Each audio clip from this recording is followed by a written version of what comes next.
Salut les nuls et les moins nuls, c'est Eric pour un moment pédagogique autour du jeu de rôle. Et aujourd'hui, j'aimerais vous parler des jeux sans MJ, ou, comme j'aime aussi à les appeler parfois, des jeux de rôle tous MJ.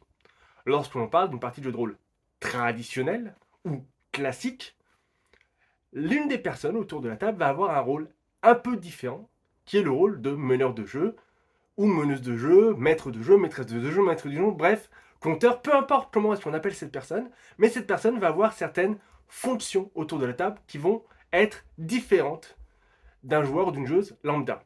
MJ, c'est beaucoup de boulot, même si ce n'est pas si compliqué que ça, et que je vous invite tous et toutes à essayer.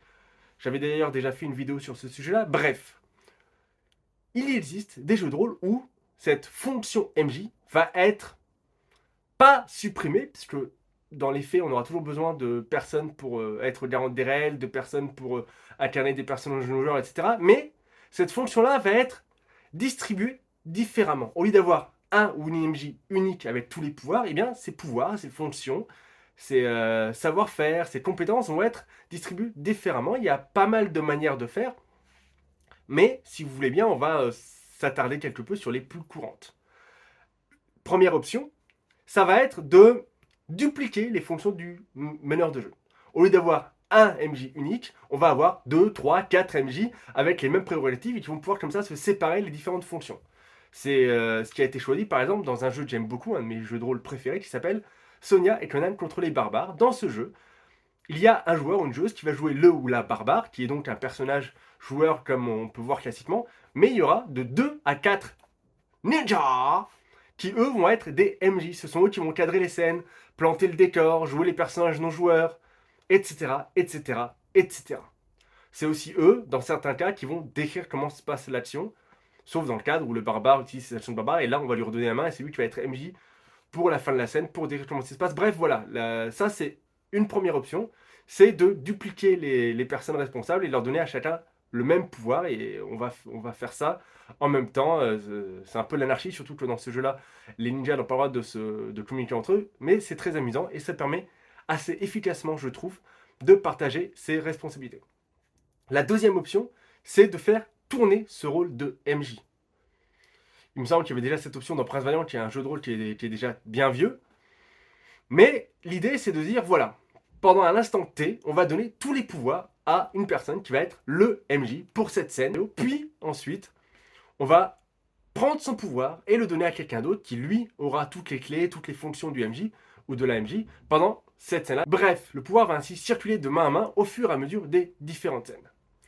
Troisième option, que j'aime aussi beaucoup, c'est donner aux différentes personnes des parties du rôle du MJ spécifiques. Par exemple, dire, toi, machin, tu vas t'occuper uniquement des décors et des descriptions. Bidule, toi, tu vas t'occuper d'incarner tous les personnages non joueurs. Et puis Truc, là-bas, lui, bah, il va s'occuper des règles.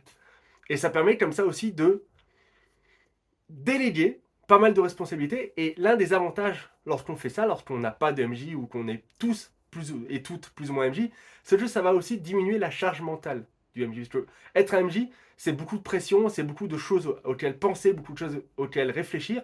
Et les jeux sans MJ, ça a aussi cet avantage-là de diluer cette pression, de diluer ses responsabilités. Par rapport aux spécificités, il y a un jeu aussi que j'aime beaucoup qui s'appelle Fiasco, dans lequel on va avoir deux fonctions, entre guillemets, spécifiques.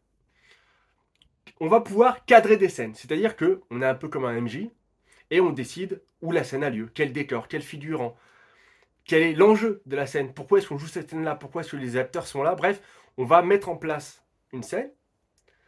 Mais si on fait ça, lorsque c'est à notre tour, parce qu'on a une idée de personnage actif, donc quand notre personnage actif, on peut décider soit de faire ça, soit de décider comment va se terminer la scène pour notre personnage, bien ou mal, par rapport à son point de vue. Donc ça va être des fonctions différentes. Soit on va décider de prendre le rôle du metteur en scène, qui est une des fonctions du MJ, quelque part, et mettre en scène, soit on va prendre le rôle de décider la finalité. Et dans cela, c'est une des autres fonctions du MJ, mais on va laisser les autres fonctions aux autres. Au niveau des fonctions spécifiques, on peut aussi faire comme dans les jeux BOB, dont j'ai déjà parlé ici, mais avoir des domaines thématiques. C'est-à-dire, par exemple, imaginons un jeu de rôle médiéval fantastique, tout ce qui est plus classique, eh bien on peut décider que on va avoir un cadre, on va avoir un domaine, un grand domaine thématique qui va être la magie. Et la magie, tout ce qui tourne autour de la magie, que ce soit les personnages non joueurs qui font la magie, que ce soit lancer de la magie, les raids pour lancer la magie, bref, tout ce qui va toucher autour de la magie, eh ben, on va donner cette responsabilité, grosse responsabilité, à un joueur ou une joueuse autour de la table qui s'occupera de tout ce qui est magique. A l'inverse, tout ce qui va être la guerre, les combats, eh bien, ce sera la responsabilité d'un autre joueur ou d'une autre joueuse autour de la table, et ainsi de suite. On va pouvoir comme ça prendre un univers et le diviser en autant de domaines thématiques, et chacun aura sa petite responsabilité. Ben, moi, je m'occupe de la magie, toi, tu t'occupes des combats, et ainsi de suite. C'est par exemple ce que fait Bois dormant, un jeu de rôle BOB post-apocalyptique chez Dystopia par Melville, qui est excellent et qui va faire comme ça, qui a déjà un univers magnifique, très poétique, très positif. C'est du post-apocalyptique, mais positif dans le sens où les gens vont s'entraider pour réussir. Dans le sens où c'est pas la loi du plus fort, c'est pas l'année suivante, c'est quelque chose de beaucoup plus beau, beaucoup plus réaliste aussi, parce que l'humain est un animal social et il sait qu'il a besoin de s'aider pour réussir. Et c'est comme ça, je pense, qu'on va réussir. Ça fait peut-être de moi un bisounours si vous voulez, mais je pense que voilà, la solidarité c'est quelque chose d'important. Et dans Bois dormant, en plus de raids sympas pour l'entraide, il y a cette idée qu'il y a des grands thèmes dans cet univers poétique, post-apocalyptique, positif. Il va y avoir des grands thèmes. Le blocus du gouvernement, parce que c'est une ville qui est séparée du reste du monde à cause d'une maladie. Eh bien, il y a un blocus du gouvernement, et bien, quelqu'un aura la charge de ce blocus du gouvernement. Quelqu'un aura la charge de la nature, qui reprend ses droits. Quelqu'un aura la charge des nécrosés, des malades.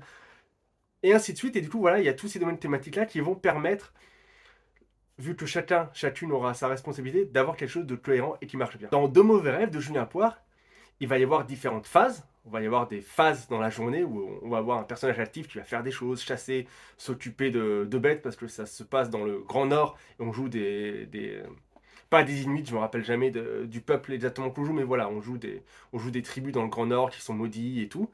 Et du coup, on va avoir des phases de journée où en fait le personnage actif, pareil, il va avoir des choses à faire, et les autres personnages vont pouvoir lui mettre des embûches, lui poser des questions orientées, pour lui créer des dilemmes moraux, ainsi de suite. On n'aura pas, vous voyez, le même poids, la même fonction. Le personnage actif, il va faire des choses, qui sont plus ou moins des choses de joueurs, certaines choses de MJ, il va pouvoir décider des choses, et les autres joueurs vont avoir d'autres rôles, d'autres manières de faire. Et pareil, après, il y a une phase de cauchemar où un joueur va devoir raconter son cauchemar, et les autres vont pouvoir apporter des éléments pour l'aider à vaincre son cauchemar.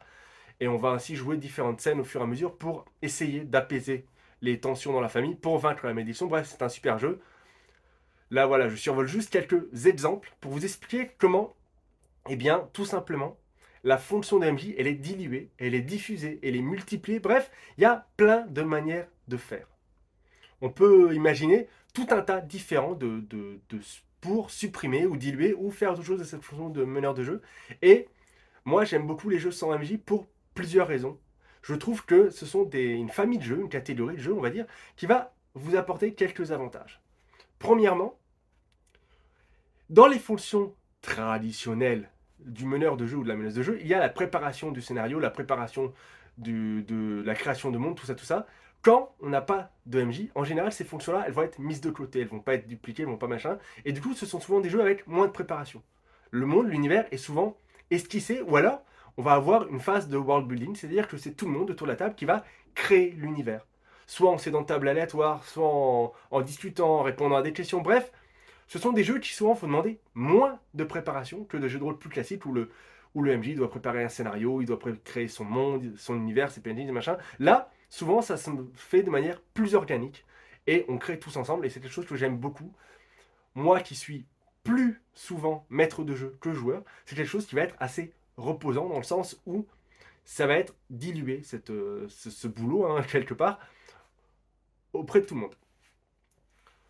L'autre avantage, le deuxième avantage que je vois au jeu, tous MJ ou sans MJ, c'est que c'est un excellent exercice pour improviser, rebondir et quelque part, je pense que ça peut être une bonne option pour quelqu'un qui n'ose pas devenir maître de jeu. Même si c'est pas si compliqué que ça, c'est vrai qu'il y a certaines fonctions, il y a certaines difficultés qui font que on a parfois peur de se lancer.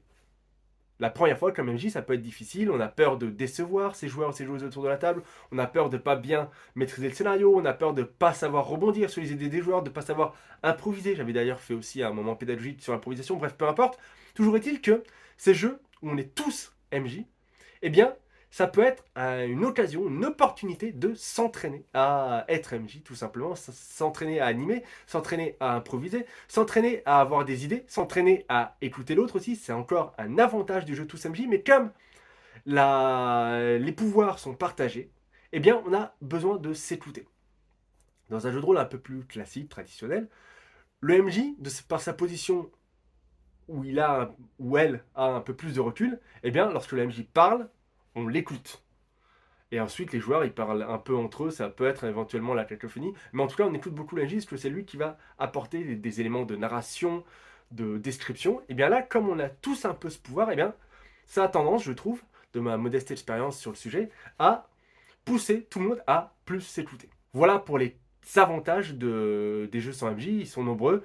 Je pourrais encore en discuter pendant longtemps, mais après je risque de vous ennuyer.